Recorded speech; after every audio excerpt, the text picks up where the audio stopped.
রাজ্যটা চলছে না, রাজ্য চালানোর কোনো যোগ্যতা না এই রাজ্যের সরকার। আগে যোগ্যতা তৈরি করুন, তারপরে রাজ্য চালান।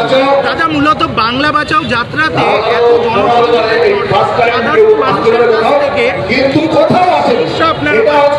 প্রতিদিন মানুষ সমস্যার মধ্যে আছে।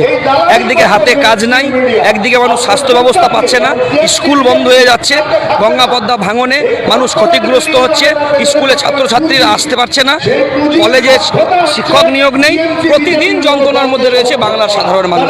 মা বোনেরা সম্মান পাচ্ছে না, অস্থির পরিস্থিতি।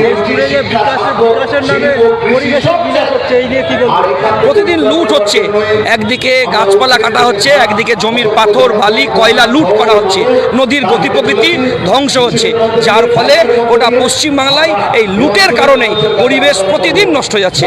পরিবেশকে বাঁচাতে হবে, আর এই লড়াইয়ে আমরা প্রতিদিন রাস্তায় আছি।